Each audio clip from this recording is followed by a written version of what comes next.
वालेकुम दोस्तों। जैसा कि आप जानते होंगे कि पाकिस्तान में बड़ी ईद बड़ी खुशियां लेके आई है और उसमें सबसे पहली खुशी ये थी कि पाकिस्तान का आईएमएफ के साथ प्रोग्राम साइन हो गया और उस साइन होने के बाद पाकिस्तान पर अगले 9 माह तक डिफॉल्ट का खतरा टल गया है और पाकिस्तान की करेंसी स्टेबल होने से इकोनॉमी में रिवाइवल के चांसेस बहुत ज्यादा हैं। दूसरे नंबर पर ईद के दूसरे दिन आईएमएफ का प्रोग्राम साइन होने के बाद ईद के तीसरे दिन दुनिया की ऑनलाइन बिजनेस में अलीबाबा एक बहुत बड़ा ब्रांड है, बहुत बड़ा नाम है, जिसको आप दुनिया का सबसे बड़ा ऑनलाइन प्लेटफॉर्म भी कह सकते हैं। अलीबाबा का फाउंडर, अलीबाबा का जो मालिक है जैक मा ने अचानक नेपाल का दौरा करने के बाद एक निजी दौरे पर पाकिस्तान पहुंच जाए, जो पाकिस्तान के लिए एक बहुत बड़ी बात है, क्योंकि जो जैक मा है ये दुनिया में बहुत बड़ा एक मोटिवेशनल स्पीकर है, बहुत बड़ा एक एंटरप्रेन्योर डेवलपमेंट करने में उसकी कंट्रीब्यूशन है। वो उसका जो आप कह सकते हैं कि ऑनलाइन बिजनेस में या बिजनेस डेवलपमेंट में या आज का जो डिजिटल जमाना चल रहा है उसमें जैक मा का एक बहुत बड़ा नाम है और उसका पाकिस्तान में पहला विजिट कोई आप कह सकते हैं कि छोटी सी बात नहीं है, एक बहुत बड़ी खुशी है। और आज के सेशन में हम सबसे पहले ये बात करेंगे कि जैक मा का प्रोफाइल क्या है।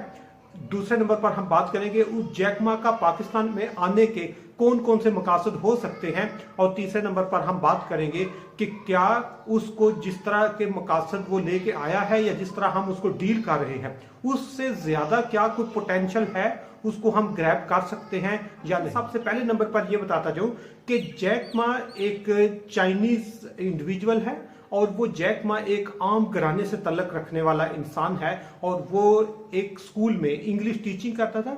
इंग्लिश टीचिंग के लिए वो गवर्नमेंट जॉब के लिए गया तो वहां पर 24 एप्लीकेंट थे। 24 एप्लीकेंट में से उन्होंने 23 लोगों को रख लिया, सिर्फ जैक मा को उन्होंने रिजेक्ट किया।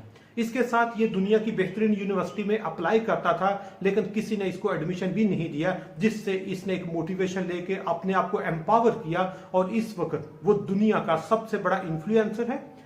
जो आप कह सकते चाइना है, चाइना की पूरी इकोनॉमी में जो उनके 10 बेहतरीन लोग हैं जो सेल्फ मेड हैं, जो एक आम बंदे से उठकर एक टॉप पोजीशन में आए, उनमें जैक मा शामिल है। तीसरे नंबर पर इस वक्त पूरी दुनिया में जो अलीबाबा का ऑनलाइन सबसे बड़ा जो प्रोडक्ट का नेटवर्क है, जो नेटवर्किंग कर रहे हैं, उसको इसने डेवलप किया है, ये उसका मालिक है। और आखिरी चीज ये कि इस वक्त जो डिजिटल कन्वर्जन हुई है, कोरोना के बाद जो सारी चीजें ऑनलाइन ट्रांसफर हुई हैं, डिजिटल एरा में दाखिल हुए हैं या ऑनलाइन बिजनेस में आर्टिफिशियल इंटेलिजेंस यूज करें, उसमें जैक मा का एक बहुत बड़ा नाम है। इसलिए जैक मा इस वक्त पूरी दुनिया में बिजनेस डेवलपमेंट के हवाले से एक जाना पहचाना नाम है और इस वक्त उसके जो एसेट्स हैं उसकी तकरीबन टोटल जो इसकी एसेट की वैल्यू है वो 50 अरब डॉलर को क्रॉस कर चुकी है। और 50 अरब डॉलर को क्रॉस करने के बाद ये एशिया के टॉप 10 बिलियनर में, टॉप 10 अमीर तरीन लोगों में, टॉप 10 इन्फ्लुएंसर में ये शामिल हो रहा है। इसलिए अलीबाबा खुद एक बहुत बड़ा ब्रांड है, बहुत बड़ा नाम है। दूसरे नंबर पर जो उसने अचानक पाकिस्तान का दौरा किया तो ये 7 लोग इस दौरे में शामिल हैं। इसके साथ 5 इसके जो चाइनीज फ्रेंड हैं, एक अमेरिकन इनका फ्रेंड है और एक डेनिश फ्रेंड है जो डेनमार्क से इनके साथ चल रहा है। ये 7 लोगों ने पाकिस्तान का दौरा किया और ये पर्सनल विजिट पर यहां तक कि इन्होंने चाइना की एम्बेसी को इन्फॉर्म नहीं किया और लाहौर में इन्होंने एक ट्रैवल किया और लाहौर में इन्होंने स्टे किया हुआ है, जहां पर ये चांसेस लग रहे हैं ये शायद 400 मिलियन डॉलर के प्रोजेक्ट साइन करें। 400 मिलियन डॉलर की जो प्रोडक्ट्स हैं उनको इनिशिएट करें पाकिस्तान में, मतलब पाकिस्तान में वो एक नेटवर्किंग करना चाहते हैं, पाकिस्तान में बिजनेस डेवलप करना चाहते हैं और पाकिस्तान में अपनी फ्रेंचाइजी लॉन्च करना चाहते हैं। तीसरे नंबर पर जो इससे भी अहम चीज है कि जिस वक्त जैक मा का पता चला तो पाकिस्तान में जितने बड़े बिजनेसमैन हैं, बिजनेस टाइकॉन्स हैं, जितने पॉलिटिशियन हैं, even prime minister of Pakistan, उनकी ख्वाहिश है कि हमारे से वो मीटिंग करें और हम इसको बिजनेस डेवलपमेंट में इसके साथ शामिल हूं, क्योंकि पाकिस्तान ने जब से आईएमएफ के साथ एग्रीमेंट साइन हुआ है पाकिस्तान की रिप्यूट थोड़ी बेहतर हुई है। दूसरे नंबर पर पाकिस्तान चाइना के साथ जो रिलेशन डेवलप कर रहा है, स्पेसिफिकली जो शहबाज शरीफ की एफर्ट्स है उसमें जैक मा के लिए पाकिस्तान की मार्केट में एक बहुत बड़ा पोटेंशियल है। लेकिन पाकिस्तानी लोगों का एक छोटा सा मसला है, ये हर चीज को पॉलिटिकल बना लेते हैं। हम इसको शहबाज शरीफ के साथ मीटिंग कराएंगे, हम इसको चीफ मिनिस्टर्स के साथ कराएंगे, मिनिस्टर्स के साथ कराएंगे, जिसको एक पॉलिटिकल कैंपेन के तौर पर वो मीटिंग करके फोटोग्राफी करके वापस चला जाएगा। लेकिन इस वक्त जो जैक मा अगर पाकिस्तान आया है तो जो पोटेंशियल है वो पाकिस्तान का यूथ है। इस वक्त पाकिस्तान में 63% लोग अंडर 30 ईयर्स ऑफ एज है।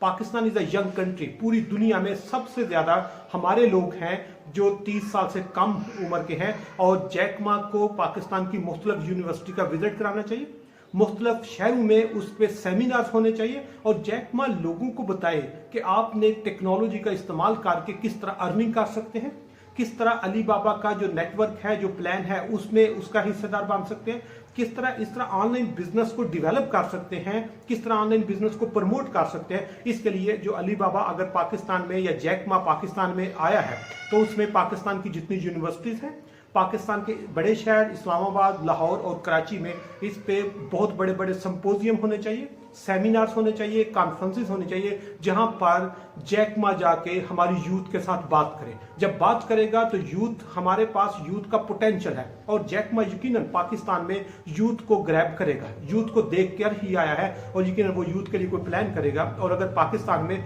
यूथ के लिए कोई डिजिटल डिवाइड, डिजिटल नेटवर्क की या डिजिटल कोई बिजनेस डेवलप करता है तो उससे यकीनन पाकिस्तान में सबसे ज्यादा पोटेंशियल होगा।